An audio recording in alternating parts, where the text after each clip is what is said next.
Hello students, welcome to परचम classes. तो students एक सेकंड के लिए रुको, मैं तुम्हें एक कहानी सुनाता हूँ। कहानी सुनकर जाओ। एक स्टूडेंट था जिसका नाम था अर्जुन। दिल्ली का लड़का था, शादीपुर के आसपास एक छोटे से कमरे में रहता था। एक पंखे के नीचे बैठकर पढ़ाई करता था।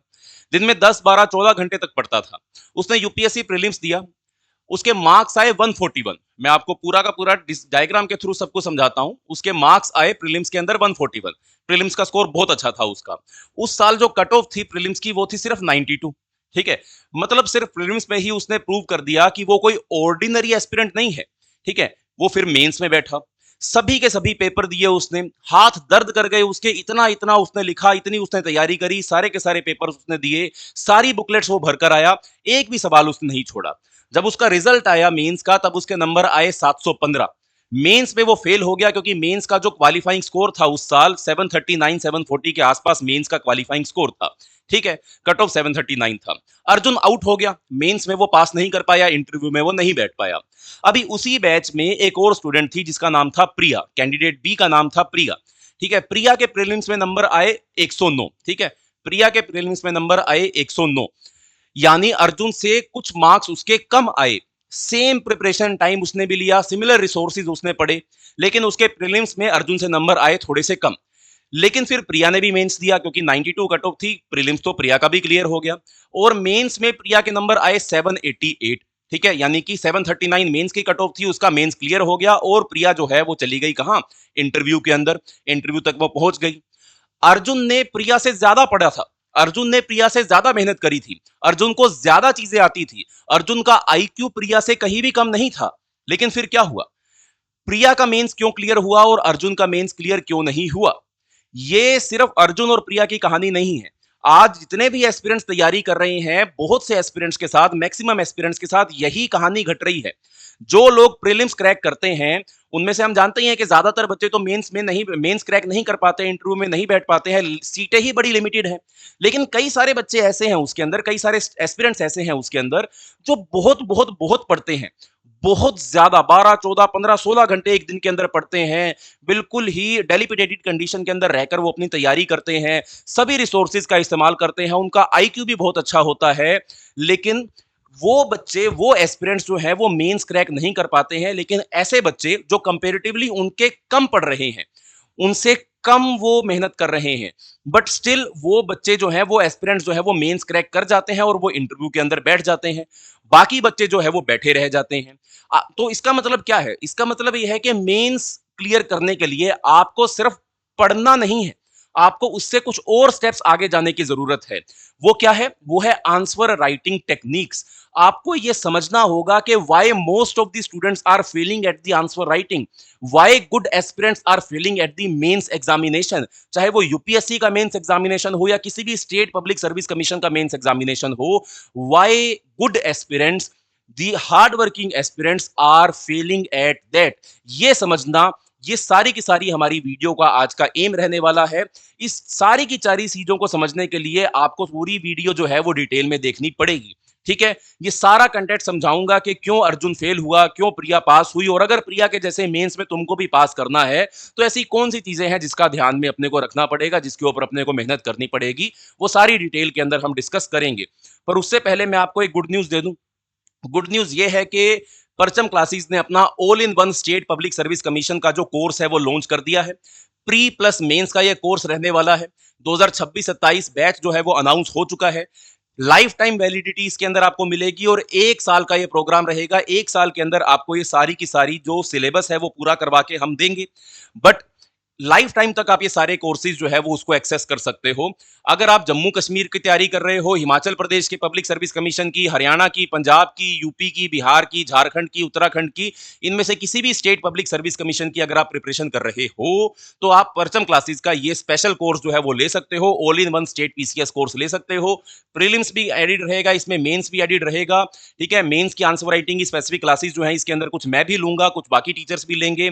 बाकी स्पेशल क्लासेस इसमें रीचा मैम की रहेंगी। रीचा मैम आपको इसके अंदर मेमोनिक्स करवाएंगी। एक्सक्लूसिव आंसर राइटिंग की क्लासेस रहेंगी। One on one doubt session आपको करवाया जाएगा। डिटेल्ड मैपिंग का कोर्स रहेगा और current affair in depth news analysis भी आपकी इसके अंदर कंप्लीट रहेगी। तो जो भी बच्चा यूपीएससी या फिर स्टेट पीसीएस की तैयारी स्पेसिफिकली कर रहा है, स्टेट पीसीएस के लिए आप ये all in one state PCS परचम क्लासेस की एप्लीकेशन के ऊपर जाकर इसकी डिटेल्स जो है वो पता लगा सकते हो। ठीक है, अब चलो हम चलते हैं हमारे इस पूरे सिनेरियो के ऊपर। अब अपन अपनी जो नॉलेज वाला पार्ट है वीडियो का वो स्टार्ट करते हैं। ठीक है, एक सिंपल सा सवाल पूछता हूं मैं तुमसे, एक ध्यान से मुझे उसका जवाब देना। यूपीएससी मेंस क्या टेस्ट करता है? यूपीएससी मेंस क्या टेस्ट करता है? ज्यादातर एस्पिरेंट्स जो है वो बोलेंगे कि यूपीएससी मेंस जो है वो नॉलेज टेस्ट करता है। जितना ज्यादा आपको पता है उतना ही ज्यादा आपको स्कोर आएगा, और यही सबसे बड़ी मिसकंसेप्शन है। यही वो गलती है जो अर्जुन ने की थी। देखो एस्पिरेंट्स ध्यान से सुनो, यूपीएससी का ऑफिशियल नोटिफिकेशन अगर तुम खोलोगे ना, वहां पर लिखा हुआ है the examination is intended to test the intellectual qualities and depth of understanding of the candidates। क्या लिखा हुआ है दोबारा बता दूं? The examination is intended to test the intellectual qualities and depth of understanding of the candidates। Intellectual qualities and depth of understanding सबसे ज्यादा important है इस पूरे के पूरे सिनेरियो के अंदर। पढ़ो इसको, the examination is intended to test the intellectual qualities and depth of understanding of the candidate. Official UPSC notification के अंदर ये लिखा हुआ आता है, और सेम क्राइटेरिया जो है वो स्टेट पब्लिक सर्विस कमीशन भी फॉलो करते हैं। वो आपकी इंटेलेक्चुअल क्वालिटीज को चेक करने का काम करते हैं। मतलब किसी भी स्टेट पब्लिक सर्विस कमीशन का या यूपीएससी का मेंस का एग्जामिनेशन आपका मेमोरी टेस्ट नहीं है, ये एक कम्युनिकेशन का टेस्ट है। एक बार और इस बार ध्यान से सुनो, यूपीएससी मेंस एक कम्युनिकेशन टेस्ट है जिसमें तुम्हें प्रूव करना है कि तुम एक कॉम्प्लेक्स आइडिया को क्लियरली, लॉजिकली और कन्विंसिंगली एक्सप्लेन कर सकते हो या नहीं कर सकते हो। उस इंसान को जो तुम्हारी राइटिंग पढ़ रहा है, जो तुम्हारे आंसर्स पढ़ रहा है, उसको क्या तुम एक complex idea logically, convincingly, clearly explain कर सकते हो या नहीं? ठीक है, वाई देखो, जब आप ये स्टेट पब्लिक सर्विस या पब्लिक सर्विस कमीशन के एग्जाम को क्लियर कर लोगे, जब आप हाईएस्ट एडमिनिस्ट्रेटिव पोजीशंस पर जाकर बैठे हुए होगे, तो डेली बेसिस के ऊपर तुमको सैकड़ों लोग मिलने आएंगे। 50 से 100 लोग तो आप मान कर चलो कि आपको डेली बेसिस के ऊपर मिलने आएंगे ही आएंगे। अब अगर हर एक इंसान से बात करने के लिए आप 15-20 मिनट, आधा घंटा खर्च कर रहे हो, तो आप अपना डेली का काम पूरा नहीं कर सकते हो। आपके पास मात्र 2 से 5 मिनट होंगे हर एक इंसान से बात करने के लिए, जो भी आपके दफ्तर में किसी ना किसी तरीके की प्रॉब्लम लेकर आ रहा है। उस इंसान को, उस लेमैन को 2 से 5 मिनट के अंदर क्या आप क्लियरली, लॉजिकली और कन्विंसिंगली उसकी समस्या का सॉल्यूशन कैसे होगा उसको एक्सप्लेन कर पाओगे या नहीं कर पाओगे? अगर आप आंसर में स्ट्रक्चर तरीके से एक अच्छे एडमिनिस्ट्रेटर को, एक अच्छे एकेडमिशियन को जो आपके आंसर कॉपी चेक कर रहा है, अगर आपने उसको कन्विंस कर दिया, तो आप एक लेमैन को तो कन्विंस कर ही डालोगे। यही मेजर तरीका है मेंस की आंसर राइटिंग का, यही मेजर वे है मेंस की आंसर राइटिंग का जिसको चेक किया जाता है। ठीक है, जीएस पेपर आपकी क्या टेस्टिंग करता है? जो जीएस पेपर आप किसी भी एग्जाम का दोगे मेंस में, जीएस पेपर आपकी एनालिटिकल एबिलिटी को टेस्ट करेगा। ठीक है, यानी कि आप किसी चीज को कैसे समझा सकते हो, तोड़ फोड़ कर कैसे उस चीज को आप लिख सकते हो।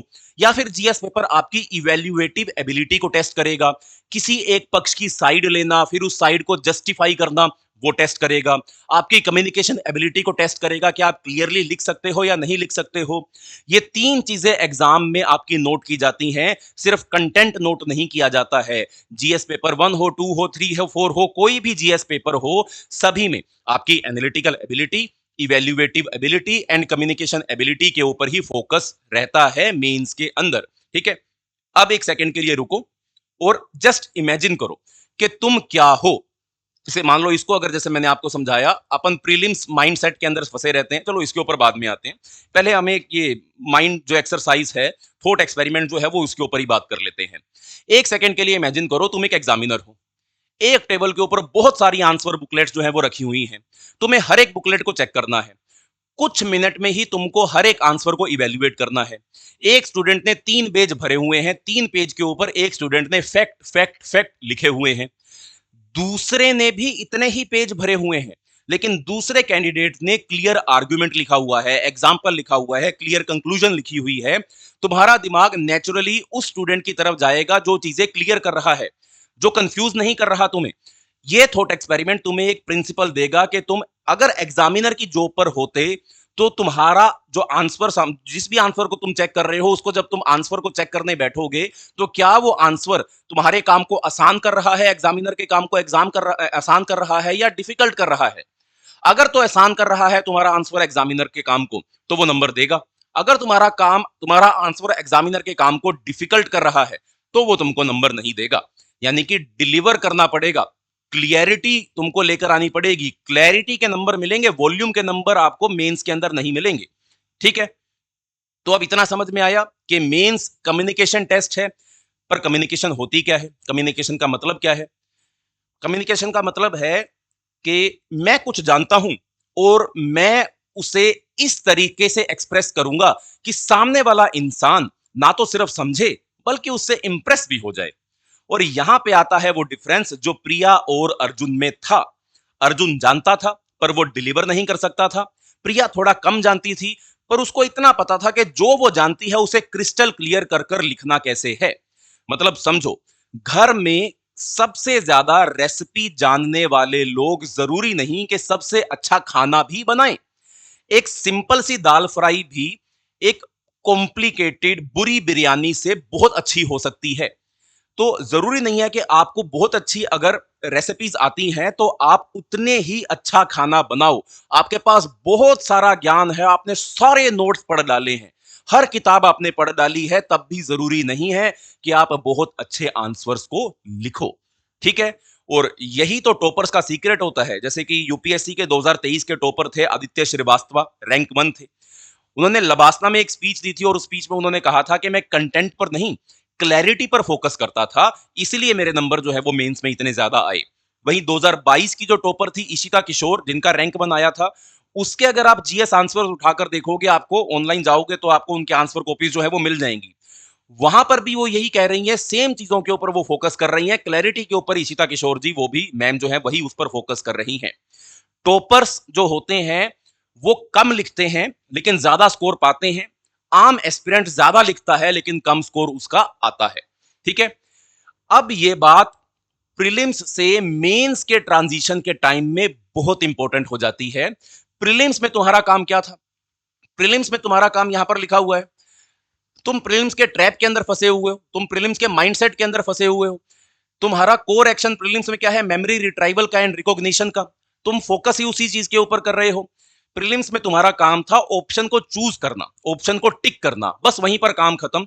वहां कम्युनिकेशन थी ही नहीं, वहां सिर्फ तुम्हारी मेमोरी रिट्राइवल हो रही थी, वहां पर सिर्फ तुम्हारी रिकॉल मेमोरी का टेस्ट हो रहा था। लेकिन जैसे ही अपन मेंस में जाते हैं ना, मेंस का माइंडसेट टोटली अलग हो जाता है। मेंस में अपने को स्ट्रेटेजिक कम्युनिकेशन पर फोकस करना पड़ता है, डेप्थ में जाना पड़ता है, लॉजिक लेकर आने पड़ते हैं, परसुएशन पावर को लेकर आना पड़ता है। इसमें आपको कंस्ट्रक्ट करना पड़ता है एक क्लियर कन्विंसिंग आर्गुमेंट स्क्रैच से। ठीक है, सिर्फ और सिर्फ लिस्टिंग ऑफ फैक्ट से मेंस के अंदर काम नहीं चलता है। मेंस में गेम पूरी तरीके से बदल जाती है। अब यहां पर तुमको एक्सप्लेन करना होता है, आर्ग्यू करना होता है, आंसर चेकर को कन्विंस करना होता है कि तुम्हारा आंसर बहुत अच्छा है। और ज्यादातर एस्पिरेंट्स इस ट्रांजिशन में कभी आ ही नहीं पाते हैं, वो प्रीलिम्स मोड को कभी छोड़ ही नहीं पाते हैं, वो मेंस मोड में कभी आ ही नहीं पाते हैं।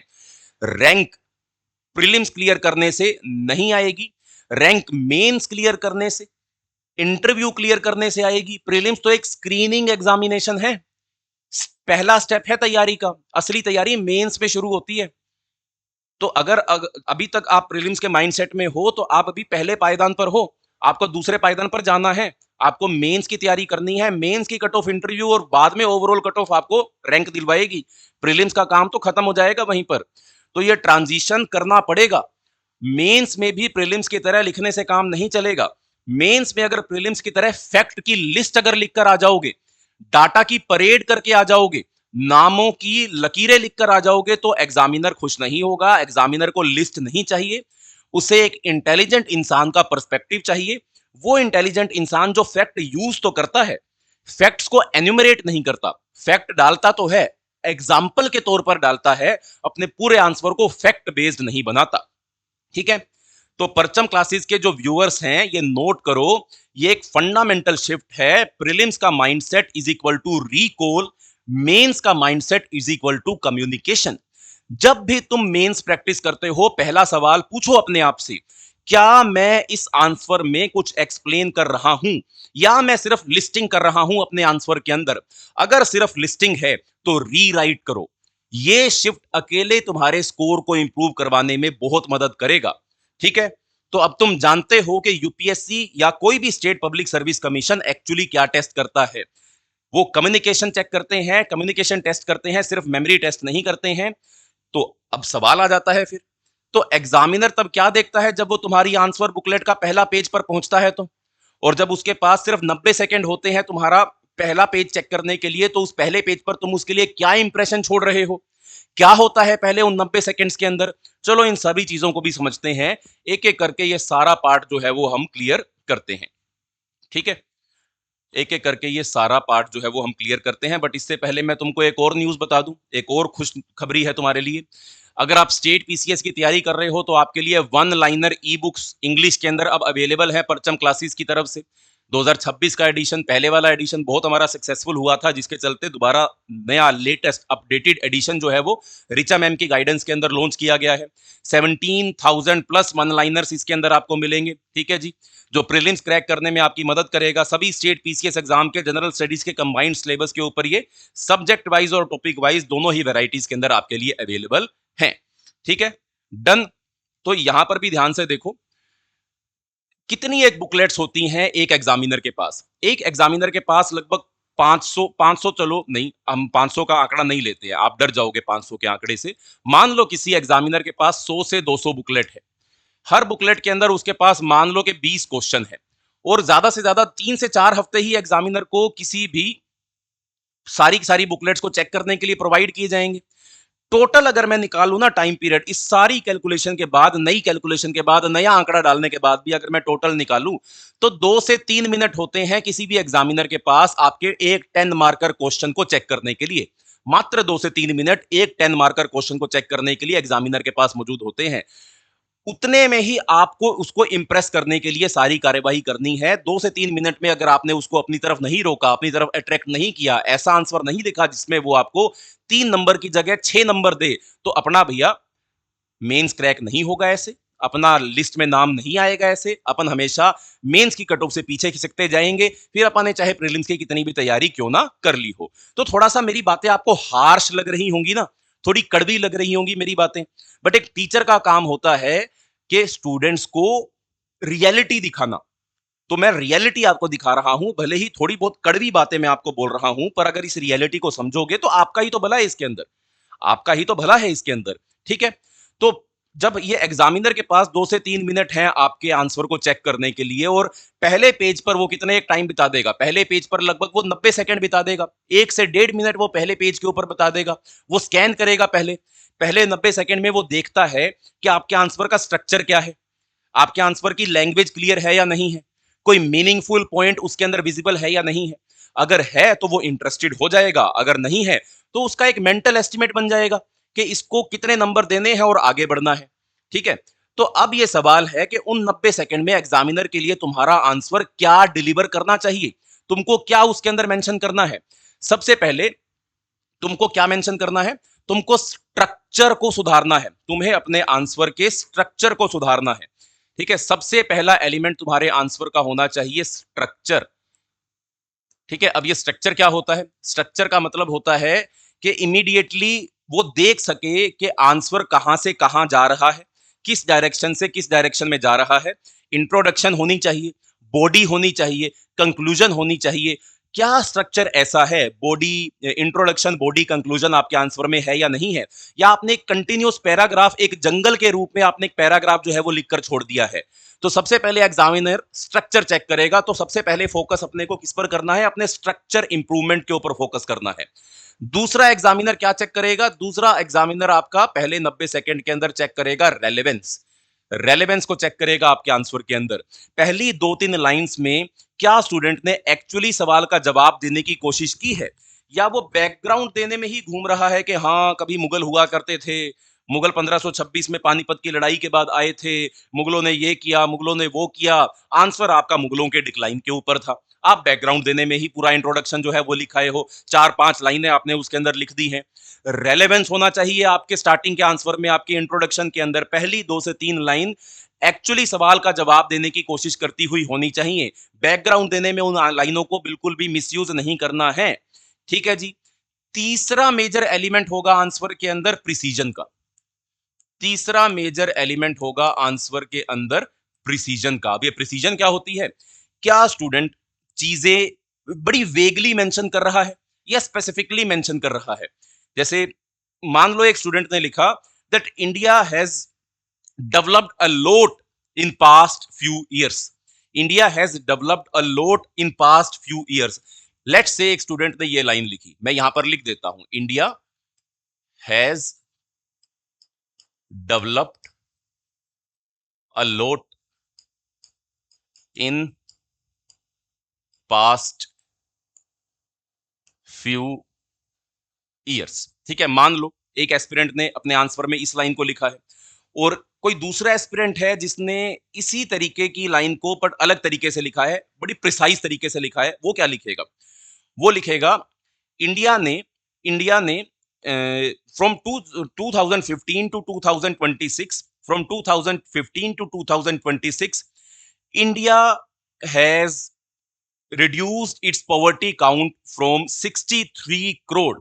इट मींस इंडिया ने 2015 से लेकर 2026 के बीच में लगभग 60 करोड़ लोगों को एक्सट्रीम पॉवर्टी से बाहर निकाला। ठीक है, सो दूसरा एस्पिरेंट क्या लिख रहा है? India in last decade from 2015 to 2026 in last decade India has taken out 63 crore people from the extreme poverty। एक तरफ एक ने लिखा India has developed a lot in past few years और दूसरे एस्पिरेंट ने लिखा in the last decade from 2015 to 2026 India has taken out 63 crore population from the extreme poverty। Second वाला सेंटेंस मार्क्स लेकर आएगा, पहले वाला सेंटेंस मार्क्स नहीं लेकर आएगा। पहले वाले सेंटेंस के अंदर कोई रेलेवेंस नहीं है, कोई उसका स्ट्रक्चर नहीं है, कोई उसके अंदर कोई भी फिगर मेंशन नहीं है, कन्विंस नहीं कर पा रहा है, वो वेग है। तो अपने को ऐसा नहीं करना है। ठीक है, अब एक थॉट एक्सपेरिमेंट दे रहा हूं मैं तुम्हें, सोचो इसके बारे में। अब अपना लास्ट लिखा हुआ आंसर उठाओ। ठीक है, अभी उठाओ, वीडियो देखते हुए ही अपना लास्ट लिखा हुआ आंसर उठाओ। ठीक है, मेंटली सोचो किसी आंसर के बारे में जो तुमने लास्ट लिखा था। अगर आंसर अभी तुम्हारे पास अवेलेबल नहीं है अभी रिसेंट में, तो मेंटली सोचो या फिर अपना आंसर उठा ही लो। अब इमेजिन करो कि मैं तुम्हारा वो आंसर 90 सेकंड के लिए देख रहा हूं, सिर्फ स्कैन कर रहा हूं, वर्ड बाय वर्ड नहीं पढ़ रहा हूं। क्या मुझे क्लियरली दिखाई देगा तुम्हारे आंसर के अंदर? क्या आंसर में एक स्ट्रक्चर मुझे दिखाई देगा? क्या पहले इंट्रोडक्शन के अंदर मुझे रेलेवेंट पॉइंट दिखाई देगा? क्या मुझे कोई स्पेसिफिक डेट या एग्जाम्पल दिखाई देगा? अगर तीन चीजों में से एक भी चीज मुझे दिखाई नहीं देगा तो वो आंसर तुम्हें नंबर नहीं लेकर देगा। चाहे तुमने टॉपिक कितना भी पढ़ लिया हो, ट्रस्ट भी वो आंसर तुम्हें नंबर नहीं लाकर देगा। लेकिन अगर ये तीनों चीजें मुझे अच्छे से दिखाई दे रही होंगी तुम्हारे आंसर के अंदर, तो वो तुमको जरूर नंबर लाकर देगा। तो इस थॉट एक्सपेरिमेंट को इस्तेमाल करो, अपने आंसर को उठाओ और सोचो जो मैंने अभी बताया है तीन तरीकों से। क्या आपके आंसर में स्ट्रक्चर है? क्या आपके इंट्रोडक्शन में रेलेवेंट पॉइंट है? क्या आपके पास कोई स्पेसिफिक डेट या एग्जांपल थी जो अपने अपने आंसर के अंदर मेंशन किया हो? अगर तीनों में से एक भी नहीं है तो आंसर में नंबर नहीं आने वाले हैं। ठीक है, समझे? अब चलो एक प्रैक्टिकल एग्जांपल देख लेते हैं। एक प्रैक्टिकल एग्जांपल देख लेते हैं। अपने को बहुत सारी चीजें जो है वो अपने आंसर्स के अंदर ऐड करनी होती हैं। जैसे एक मैं अगर आपको बच्चे का आंसर दिखाऊं,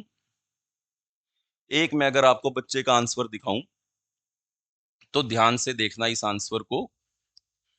हमने इस तरीके के आंसर से इस तरीके के आंसर की तरफ जंप करना है, हमको वो लिखना सीखना है। कहां चला गया? हाँ, यही वाली स्लाइड ही चाहिए मुझे। ठीक है, तो अपने को क्या करना है? एक वीक आंसर से एक स्ट्रॉन्ग आंसर की तरफ हमको बढ़ना है। ठीक है, मान लो एक क्वेश्चन आया है कोऑपरेटिव फेडरलिज्म के बारे में।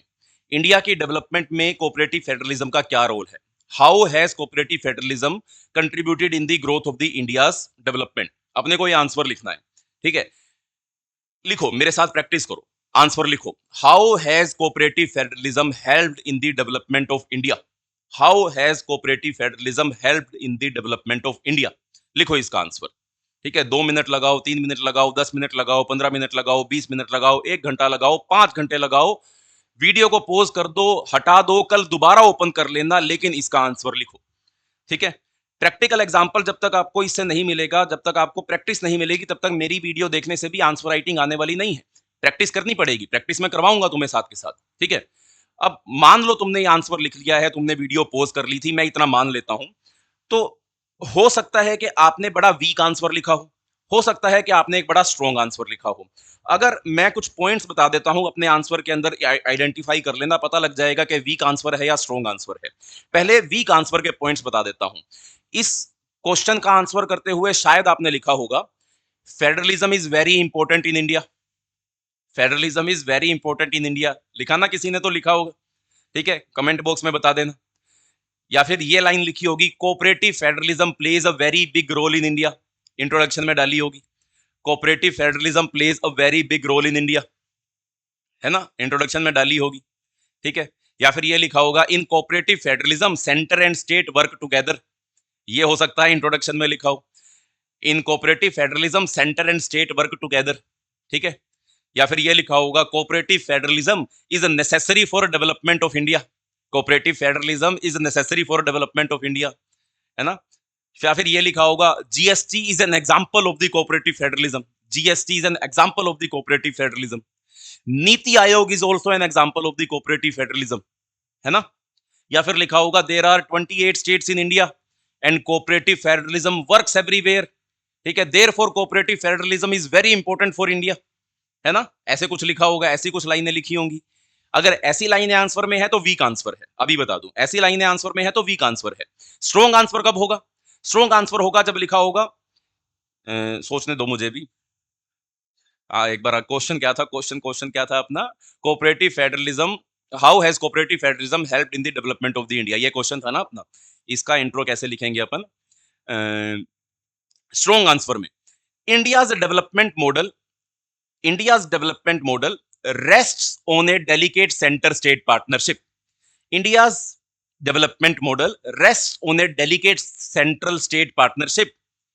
What the constitution envisions as cooperative federalism. What the constitution envisions as cooperative federalism. ठीक है, ऐसी लाइन अगर आई है तो ये आंसर स्ट्रॉन्ग हो गया, ठीक है, ऐसी लाइन अगर ये आई है तो आंसर स्ट्रॉन्ग हो गया। फिर इसका एग्जाम्पल भी शायद अगर आप लिखो इसके अंदर, एक स्ट्रॉन्ग आंसर में क्या इसका एग्जाम्पल जाएगा, आप हो सकता है कि लिखोगे कि इन प्रैक्टिस, चलो मैं लिख ही देता हूं कि हो सकता है एक स्ट्रॉन्ग आंसर, एक स्ट्रॉन्ग एस्पिरेंट ने अपने आंसर में ये लाइन लिखी हो कि इन प्रैक्टिस, ठीक है, जैसे हमारी जो कई स्कीम्स है ना, प्रधानमंत्री आवास योजना, प्रधानमंत्री किसान योजना, या फिर अपन जीएसटी काउंसिल का एग्जांपल लेते हैं, इन प्रैक्टिस जीएसटी काउंसिल, ठीक है, in practice GST council consensus building and the Disaster Management Act Unified Response Framework displays the cooperative federalism in India. In practice, GST Council's meeting, Pradhan Mantri Awas Yojana's implementation, consensus building approach, Disaster Management Act's Unified Response showcase cooperative federalism in India. This is a strong answer, and the earlier which we wrote was a very weak answer, ठीक है, समझे। देखो क्या हुआ, कमजोर answer में students ने कमजोर तरीके से लाइनों को लिखा, स्ट्रॉन्ग आंसर में स्टूडेंट ने एक स्ट्रॉन्ग तरीके से अपनी लाइंस को लिखा। एग्जामिनर पहले 90 सेकंड में ही स्ट्रॉन्ग आंसर का स्ट्रक्चर देख लेगा, स्पेसिफिक एग्जांपल देख लेगा, एक ओपिनियन बना लेगा और वो ऑटोमेटिकली ज्यादा मार्क्स की तरफ चला जाएगा, ठीक है। तो कमजोर आंसर पढ़ के अगर लिखा है अभी अपना आंसर अगर कमजोर है तो दिल छोटा नहीं करना है। Answer writing is a journey, answer writing is a marathon, ये 100 मीटर की दौड़ नहीं है जो अभी भागोगे और जीत जाओगे, समय लगेगा आंसर राइटिंग को सीखने में। जब तक साथ रहोगे, जुड़े रहोगे, तो आंसर राइटिंग को डिटेल में शुरू से लेकर अंत तक सिखाने का काम करूंगा। बीच में ही छोड़कर चले जाओगे तो आंसर राइटिंग भी तुमको छोड़कर चली जाएगी, ठीक है जी। चलो अब चलते हैं आगे। हमने समझ लिया कि क्या क्या फैटल फ्लोज जो है वो हमारे आंसर के अंदर हो सकते हैं। 90 सेकेंड क्रूसिबल ये हमने डिस्कस कर लिया। इसके बाद हमको क्या करना है, अपने आंसर के अंदर क्या चीजें लेकर आनी है, क्या नहीं लेकर आनी है। एक clear structured answer with visible subsections अपने को डालना है अपने आंसर में। स्पेसिफिक डाटा डालना है, कमेटी के नाम डालने हैं, करंट एग्जाम्पल डालने हैं, ठीक है। लिखते चलो, नोट्स बना लो। एक क्लियर स्ट्रक्चर्ड आंसर चाहिए मुझे, उसके अंदर सब सेक्शंस विजिबल होने चाहिए, सब सेक्शंस विजिबल होने चाहिए। स्पेसिफिक डाटा डालना है आंसर के अंदर, कमेटी के नाम डालना है आंसर के अंदर, करंट के एग्जाम्पल डालने हैं आंसर के अंदर, वे फॉरवर्ड या कंक्लूजन लिखना ही लिखना है आंसर के अंदर, बिना वे फॉरवर्ड और कंक्लूजन के आंसर खत्म नहीं करना है, ठीक है। एंड ये तीन एलिमेंट्स जो हैं वो आपके आंसर को, अगर 3 से 4 नंबर आप आंसर में लेकर आ रहे थे तो 5 से 6 तक लेकर जाएगा। 5 से 6 नंबर 10 में से स्कोर हमने अगर कर लिए, हमारा काम हो गया। तो ठीक है, अब हम जानते हैं कि एग्जामिनर क्या स्कैन करता है, स्ट्रक्चर स्कैन करता है, रेलेवेंस स्कैन करता है, प्रिसीजन स्कैन करता है। लेकिन अब सवाल यह है कि बिगिनर्स एग्जैक्टली कहां गलती करते हैं, कौन सी 3 बड़ी गलतियां हैं जो आंसर राइटिंग के बिगिनर्स जो हैं वो करते हैं, और उन 3 गलतियों को हम आइडेंटिफाई अब करेंगे। ठीक है, इन 3 गलतियों को आइडेंटिफाई अब हम करेंगे। अब यहां पर मैं एक जज बनूंगा और तुम्हारे लिए एक आईना भी बनूंगा और तुम्हारी गलतियां आइडेंटिफाई करवाकर तुमको दूंगा। ठीक है, ये 3 गलतियां कौन सी हैं? मैं पूरी सर्टेनिटी के साथ कह सकता हूं कि ऑलमोस्ट एवरी बिगिनर जो है ये गलतियां करता है, मैं भी करता था कभी। ठीक है, ये जानना कि तुम भी करते हो ये तुम्हारी कमजोरी नहीं है, ये तुम्हारी अवेयरनेस है, और अवेयरनेस ही चेंज की शुरुआत होती है। पहली गलती जो हम अपने आंसर के अंदर करते हैं वो है कंटेंट डंपिंग। हम कंटेंट डंप कर देते हैं, हम दे धड़ाधड़ लाइनें लाइनें पैराग्राफ लाइनें पैराग्राफ लाइनें पैराग्राफ जो है वो लिखते जाते हैं लिखते जाते हैं लिखते जाते हैं। हम कर देते हैं कंटेंट डंपिंग। हमको कंटेंट डंपिंग नहीं करनी है।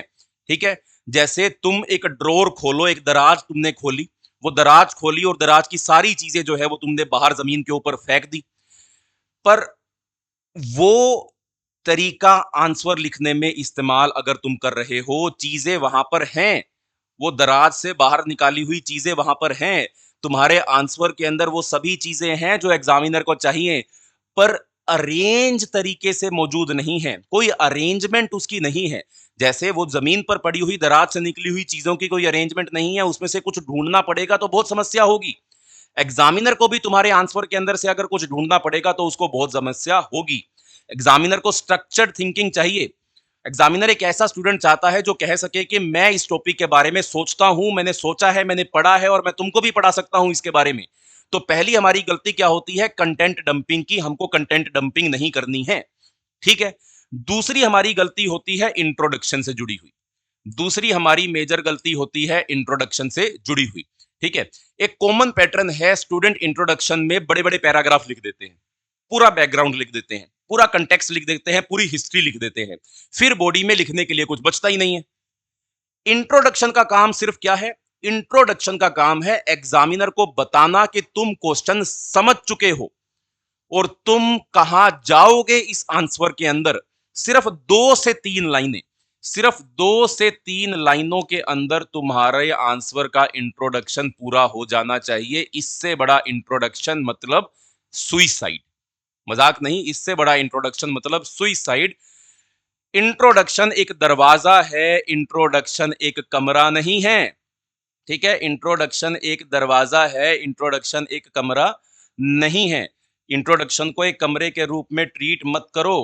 ठीक है, your introduction is a door, ये रहा, is a door. Your introduction is not a room. इसको सजाने की कोई जरूरत नहीं है, इसमें बहुत सारे एलिमेंट्स को डालने की जरूरत नहीं है। Spending 2 paragraph, spending 3 paragraph in introduction is fatal, is suicide. But अपने को क्या करना है? इंट्रोडक्शन में 2 से 3 मैक्सिमम लाइनें ही डालनी है, दैट्स इट।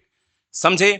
इमेजिन करो तुम एक रेस्टोरेंट में हो, वेटर आता है और 15 मिनट तुमको सिर्फ मेन्यू एक्सप्लेन करता है, इंग्रेडिएंट बताता है, फार्मिंग हिस्ट्री बताता है कि हमारी तो भैया ये जो आप जो ये पास्ता खाने वाले हो ना, ये पास्ता जिस मैदे से बना है, वो मैदा जिस गेहूं से बना है, वो इटली की पहाड़ियों के ऊपर उगाई जाती है, वो इटली की पहाड़ियों से हम गेहूं लाते हैं, उसका मैदा बनाते हैं, उसका पास्ता बनाते हैं, फिर स्विट्जरलैंड की पहाड़ियों पर भेड़ मिलती है, उस भेड़ से हम दूध निकालते हैं, उसका चीज बनाते हैं और वो पास्ता के अंदर डालते हैं। फिर शेफ की बायोग्राफी देना शुरू कर दिया आपको कि ये शेफ जो है ये इस मिशेलिन स्टार में काम कर चुका है, वहां काम कर चुका है, ये कर चुका है, वो कर चुका है।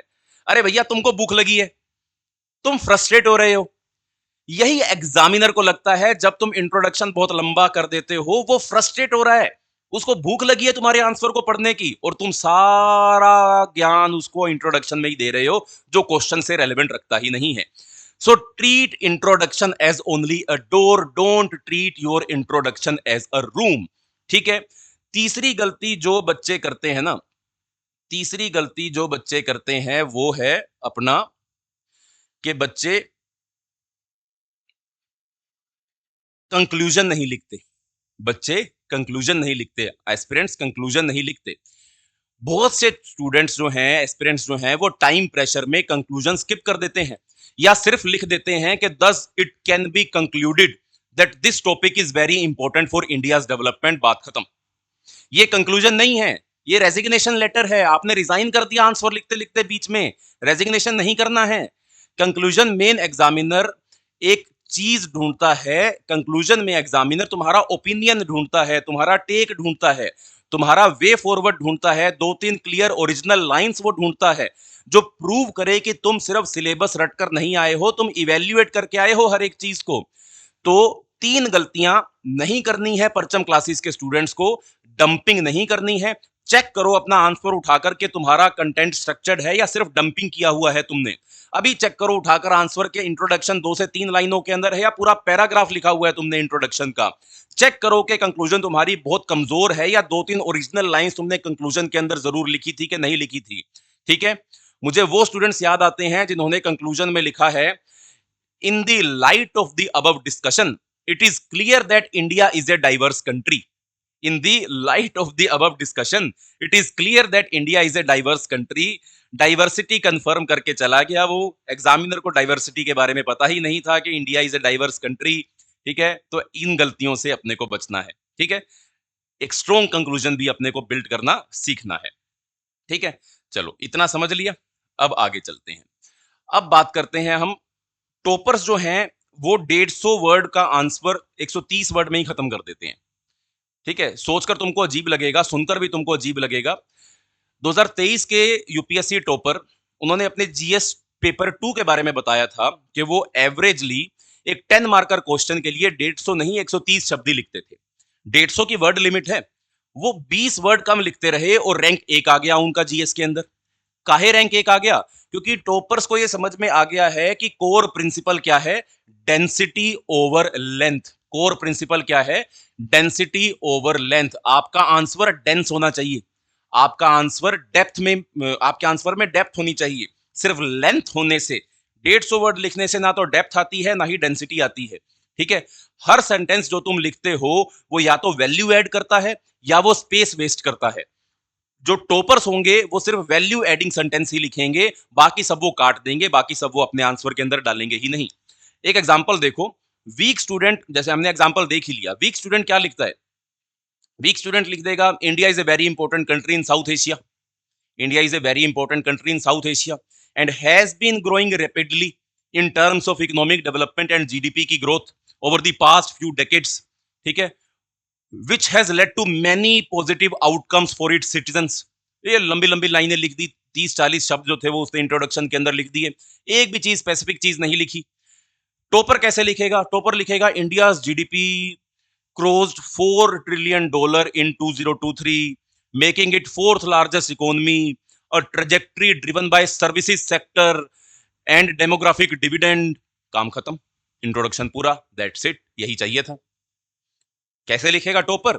India GDP crossed $4 trillion in 2023, making it fourth largest economy, a trajectory driven by services sector dominance and demographic dividend। 25 शब्द में आंसर खत्म, इंट्रोडक्शन खत्म, एक स्पेसिफिक डाटा, एक इनसाइट, काम डन। एक और चीज जो टॉपर्स करते हैं वो लिंक करते हैं, वो एक टॉपिक को सिर्फ उसी टॉपिक तक नहीं रखते हैं, वो कनेक्ट करते हैं। इकोनॉमी क्वेश्चन में गवर्नेंस का एंगल डालते हैं, पॉलिटी के क्वेश्चन में वो सोशल जस्टिस का एंगल डालते हैं, एनवायरमेंटल क्वेश्चन में वो इंटरनेशनल रिलेशन का एंगल डालते हैं। ये लिंकेज एग्जामिनर को फील करवाता है कि तुम होलिस्टिकली जानते हो हर चीज को, सिर्फ सिलोस के अंदर, टुकड़ों के अंदर नहीं पढ़ा हुआ है तुमने। ठीक है, अब दोबारा अपना कोई लास्ट लिखा हुआ आंसर फिर से उठा लो या कोई भी सैंपल आंसर उठा लो। हर सेंटेंस में या हर सेंटेंस को जज करो, हर सेंटेंस का एक इंटरव्यू करो, हर सेंटेंस से एक सवाल पूछो कि क्या तुम वैल्यू ऐड कर रहे हो इस आंसर के अंदर। अगर जवाब में सिर्फ बैकग्राउंड कि भाई नहीं इसमें तो कोई वैल्यू एडिशन नहीं है, इसमें तो सिर्फ बैकग्राउंड आ रहा है, इसमें तो सिर्फ रिपीटिशन आ रहा है, तो वो सेंटेंस हटाओ अपने आंसर के अंदर से। सिर्फ वो सेंटेंस रखो अपने आंसर में जो स्पेसिफिकली आंसर करते हो, जो स्पेसिफिकली वैल्यू ऐड करते हो। पहली बार जब ये करोगे तो तुम्हारे आंसर लिखे हुए में से 30-40% आंसर कट जाएगा, जो बचेगा उसी के ही नंबर मिलने थे तुम्हें, तुमने 30-40% एक्स्ट्रा लिखा हुआ था उसके अंदर। ठीक है।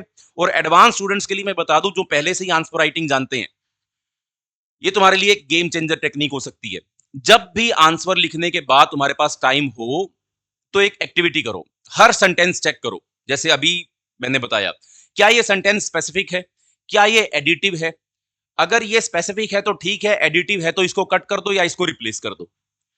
कोई भी जीएस का आंसर लिख रहे हो, इकोनॉमी का, पॉलिटी का, एनवायरनमेंट का, सबके अंदर इस स्कीम को अप्लाई करो। अपना आंसर खुद चेक करना सीखो, अपने आंसर को खुद इवेल्युएट करना सीखो, ताकि तुमको अपने आंसर में से वेग लाइंस समझ में आए और उस पैटर्न को तुम डिटेक्ट करके एलिमिनेट करके अपनी आंसर राइटिंग को बेटर कर सको। ठीक है। अब जान लिया तुमने टॉपर्स क्या करते हैं, डेंसिटी पर फोकस करते हैं। ठीक है। अब चलो, अब हम आगे बढ़ते हैं इन सभी चीजों से और कुछ और चीजें डिस्कस करते हैं। ठीक है, थोड़ा आगे बढ़ते हैं और कुछ और चीजें डिस्कस करते हैं। सेल्फ डायग्नोसिस जैसे हमने किया, सेल्फ डायग्नोसिस जैसे हमने किया अभी, इसके अंदर मैं तुम्हारे लिए ये 5 पॉइंट लेकर आया हूं। ठीक है। ये सेक्शन सिर्फ सेल्फ अवेयरनेस के लिए है तुम्हारे लिए, कोई जजमेंट नहीं है, कोई कंपैरिजन नहीं है, सिर्फ एक ऑनेस्ट चेक इन है। तुम अपने खुद के साथ ही इसको चेक इन करोगे। ठीक है। 5 सवाल अपने आप से तुमको पूछने हैं और ऑनेस्ट जवाब इन 5 आंसर्स के तुमको देने हैं। फिर मैं तुम्हें बताता हूं कि रिजल्ट के बेसिस पर तुम्हारा नेक्स्ट स्टेप जो है वो क्या होना चाहिए। 5 पॉइंट का सेल्फ डायग्नोसिस है। पॉइंट 1 इसका क्या है, पॉइंट 1 है स्ट्रक्चर के टेस्ट का। क्या आपके आंसर में क्लियर इंट्रो, बॉडी और कंक्लूजन होती है? हां, कभी नहीं, नहीं। 3 इसके आंसर हो सकते हैं, ऑलवेज, समटाइम्स, नेवर। ऑलवेज होती है तो टिक कर दो, समटाइम्स होती है तो टिक कर दो, नेवर होती है तो इसको टिक कर दो। जो भी तुम्हारा इसका आंसर है इसको टिक कर दो। और ये जो है तुमको ये कमेंट बॉक्स के अंदर या डिस्क्रिप्शन के अंदर ये वाला जो फाइल है ये मिल जाएगा, इसको डाउनलोड कर लेना। इसको डाउनलोड करोगे तो ये चेकलिस्ट तुमको मिल जाएगी। इस चेकलिस्ट के अनुसार अपन अपने आंसर्स को चेक करेंगे। इस चेकलिस्ट को अपनी स्टडी टेबल के ऊपर ही तुम चिपका देना, ताकि तुम रेगुलरली इस चेकलिस्ट के अकॉर्डिंग अपने आंसर को स्ट्रक्चर कर सको। पर पहले देख लेते हैं इसका काम क्या है। पॉइंट 1, तुमको चेक करना है अपने आंसर में क्या तुम्हारा आंसर स्ट्रक्चर्ड है। अगर हमेशा स्ट्रक्चर्ड होता है तो ऑलवेज पर टिक, कभी कभी होता है तो समटाइम्स पर, कभी भी स्ट्रक्चर्ड नहीं होता है तो नेवर पर टिक करना है। ठीक है। पॉइंट नंबर 2, रेलेवेंस का टेस्ट करना है हमको। क्या तुम्हारा पैराग्राफ, क्या तुम्हारे पॉइंट्स, क्या तुम्हारा डाटा जो भी तुमने उसके अंदर मेंशन किया है, क्या वो डायरेक्टली क्वेश्चन का जवाब देता है या सिर्फ बैकग्राउंड ही प्रोवाइड करता रहता है। अगर हमेशा तुम्हारे सारे के सारे पॉइंट्स जो हैं वो डायरेक्टली आंसर करते हैं तो ऑलवेज, समटाइम्स आंसर करते हैं तो समटाइम्स, कभी भी आंसर नहीं करते तो ऑनेस्टली, अपने आप से धोखा नहीं देना, अपने आप से झूठ नहीं बोलना। तुम्हारे जिंदगी का सवाल है, पूरे करियर का सवाल है, एकदम ऑनेस्टली ये टिक्स लगाने हैं तुमको। डिसऑनेस्ट इसके अंदर बिल्कुल भी नहीं होना है। ठीक है। पॉइंट नंबर 3 क्या होगा इसमें, स्पेसिफिसिटी टेस्ट अपने को करना है। स्पेसिफिसिटी टेस्ट, क्या मेरे आंसर में स्पेसिफिक डाटा, डेट्स, कमेटी, उनके नाम या करंट इवेंट्स जो हैं वो होते हैं या नहीं होते हैं। क्या जो भी आपने क्लेम किया है अपने आंसर के अंदर प्रिसाइज डाटा है, उसका डेट मेंशन किया है, कमेटी रिपोर्ट मेंशन की है या नहीं मेंशन की है, इसके लिए भी टिक कर देना। फिर कंक्लूजन का टेस्ट होगा तुम्हारा। क्या तुम्हारे कंक्लूजन में ओरिजिनल ओपिनियन या वे फॉरवर्ड होता है, या फिर पूरे आंसर की सिर्फ समरी ही तुम वापस लिख देते हो। ठीक है। क्या ओरिजिनल कंक्लूजन होता है, वे फॉरवर्ड होता है, नया ओपिनियन तुम देते हो, नया वे फॉरवर्ड देते हो, या आंसर की समरी लिख देते हो एंड में सिर्फ, उसके अकॉर्डिंग टिक कर देना। फिर डेंसिटी का टेस्ट है, लास्ट 5वां पॉइंट है डेंसिटी का। क्या मैं कंफर्टेबली 150 वर्ड्स में से एक मीनिंगफुल 10 मार्क क्वेश्चन लिख सकता हूं बिना एक्स्ट्रा शब्द ऐड किए?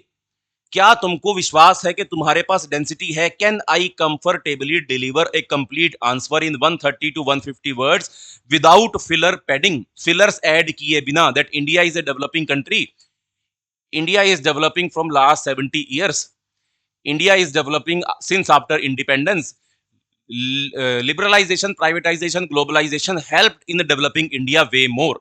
ये होते हैं फिलिंग लाइंस। फिलिंग लाइंस नहीं होनी चाहिए, डेंसिटी आंसर की ज्यादा होनी चाहिए। तो क्या तुम कंफर्टेबली डेंसिटी के साथ अपना आंसर लिख रहे हो या नहीं लिख रहे हो? जब ये सारा डायग्नोसिस तुम कर लोगे ना, जब ये सारा डायग्नोसिस तुम कर लोगे, अगर तो तुम्हारे नंबर 8 से 10 के बीच में बन रहे हैं, 8 से 10 के बीच में बन रहे हैं, तो तुम इंटरमीडिएट लेवल के ऊपर हो।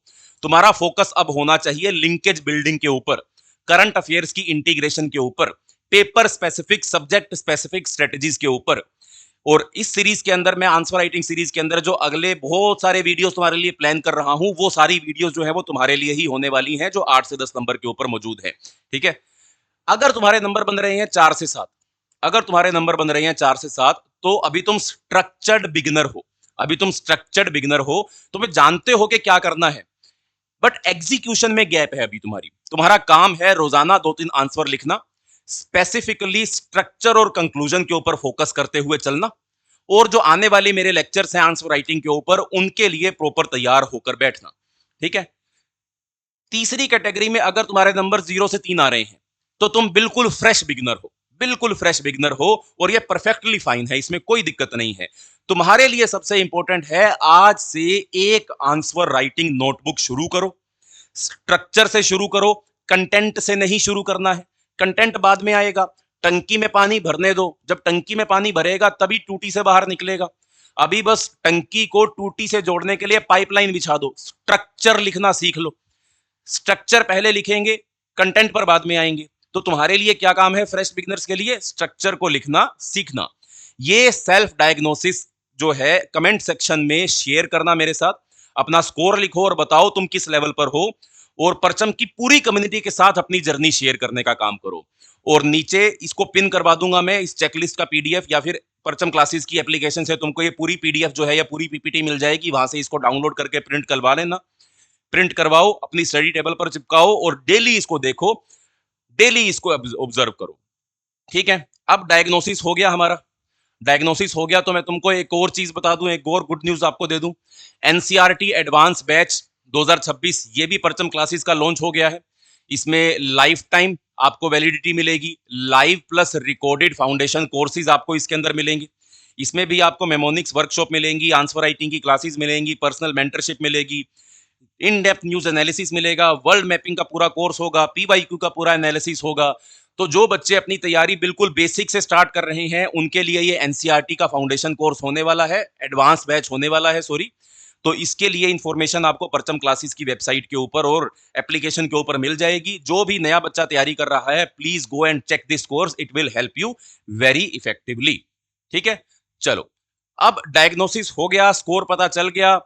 अब जो यहां तक पहुंच गए हो, अगर तुम यहां तक वीडियो को देखते देखते पहुंच गए हो, तो तुम्हारे लिए ये 7 दिनों का एक्शन प्लान मैं लेकर आया हूं, 7 day action plan for your answer writing.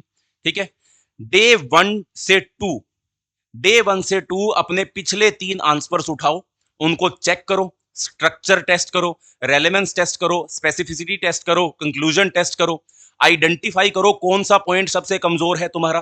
ठीक है, 7 दिनों का तुम्हारा वर्कशॉप, पिछले 3, 2, 4 जितने भी तुमको अपने आंसर्स मिले उनको उठाओ और उनके ऊपर ये पूरा स्ट्रक्चर लगाने का काम करो। ठीक है, फिर 3 से 4 दिन, डे 3 to 4 क्या करना है? एक नया आंसर लिखो, पहले रफ स्ट्रक्चर उस आंसर का बनाओ, इंट्रो की 2 लाइन, बॉडी के अंदर 3 पॉइंट विद एग्जांपल, फिर कंक्लूजन या वे फॉरवर्ड, और फिर अपना आंसर पूरा करो। ठीक है, तीसरा दिन और चौथा दिन, पहले 2 दिन क्या करना है? एनालिसिस करना है, तीसरे चौथे दिन में नया आंसर लिखना है। फिर अगला 5 से 6 दिन, अगला 5 से 6 दिन अब क्या करना है? अब अपने को वही सेम आंसर जो पहले हमने लिखा है तीसरे चौथे दिन, उसी सेम आंसर को अपने को दोबारा लिखना है, लेकिन 10 मिनट के टाइम फ्रेम के अंदर लिखना है। 10 मिनट के टाइम फ्रेम के अंदर अपने को लिखना है, बार बार लिखना है, स्पीड इंप्रूव करनी है। स्पीड इंप्रूव होगी तो क्वालिटी भी ओवरऑल इंप्रूव होगी ही होगी। तो अगले 5 से 6, 5वां और 6ठा दिन उसी आंसर को वापस लिखेंगे। फिर आएगा डे नंबर 7। डे नंबर 7 को जो अभी वीडियो देखी है, इस वीडियो को दोबारा देखो, नोट करो उन पॉइंट्स को जो पहली बार तुमसे मिस हो गए थे, चेक लिस्ट को कंपेयर करो और चेक करो कि क्या इंप्रूव हुआ है। 1 हफ्ता इतना करो, मैं गारंटी देता हूं तुम्हारा राइटिंग एक लेवल ऊपर जरूर होगा, 7 से 8 नंबर जरूर बनेंगे, 4 से 5 नंबर जरूर बनेंगे। और एक और इंपॉर्टेंट बात, इस पूरी आंसर राइटिंग की सीरीज में आगे मैं तुम्हारे लिए बहुत सारी चीजें लेकर आऊंगा। ठीक है, इंट्रोडक्शन कैसे लिखनी है, अलग अलग टाइप की इंट्रोडक्शन क्या होती है, कंक्लूजन कैसे लिखनी है, अलग अलग टाइप की कंक्लूजन क्या होती है, डायरेक्टिव वर्ड्स को कैसे अपने आंसर के अंदर लेकर आना है, टाइम मैनेज कैसे करना है, पेपर वाइज स्ट्रेटजी कैसे बनानी है, आंसर राइटिंग कैसे करनी है। हर एक वीडियो में एक स्पेसिफिक स्किल आपके लिए मैं लेकर आऊंगा। तो अभी से सब्सक्राइब कर लो ताकि बाद में मिस ना हो ये सभी चीजें। तो एक लास्ट थॉट मैं आपको बता दूं, अर्जुन वो स्टूडेंट जो 715 मार्क्स लाया था, उससे वो रिजल्ट लेते ही सोचता होगा वो कि मेरे पास नॉलेज नहीं थी, पर सच तो ये था कि अर्जुन के पास तो बहुत सारी नॉलेज थी, उसके पास राइटिंग स्किल नहीं था। वो राइटिंग स्किल लर्नेबल है, तुम इस स्किल को सीख सकते हो प्रैक्टिस से, फीडबैक से और इस पूरी की पूरी वीडियो सीरीज के साथ। तो तुम वो अर्जुन बन सकते हो जो अगली बार प्रिया की तरह लिखने लगेगा और नंबर निकालेगा और लिस्ट में नाम लेकर आएगा। ठीक है, तो मेरा नाम है राही मेहता। अगर वीडियो अच्छा लगा हो तो वीडियो को लाइक करो, अपने दोस्तों के साथ शेयर करो, खासकर उनके साथ शेयर करो जो आंसर राइटिंग पर फोकस कर रहे हैं। उन्हें बता दो कि डर सिर्फ इग्नोरेंस की वजह से है उन्हें आंसर राइटिंग का, और अगर ये वीडियो वो इग्नोरेंस दूर कर सकता है तो उनके साथ इसको जरूर शेयर करना, और परचम क्लासेस को सब्सक्राइब करना मत भूलना। आंसर राइटिंग का पूरा सीरीज तुम्हारे लिए आ रहा है। हर वीडियो में एक नई स्किल तुमको सिखाऊंगा, एक नया एज तुमको प्रोवाइड करूंगा। तुम्हारे लिए ये फ्री रहने वाला है क्योंकि यूट्यूब फ्री है। ठीक है, तो मिलते हैं अगली वीडियो के अंदर। तब तक अपना ध्यान रखो, ख्याल रखो, लिखते रहो और इन 7 डे एक्शन प्लान को फोकस करो। टाटा, बाय बाय, जय हिंद।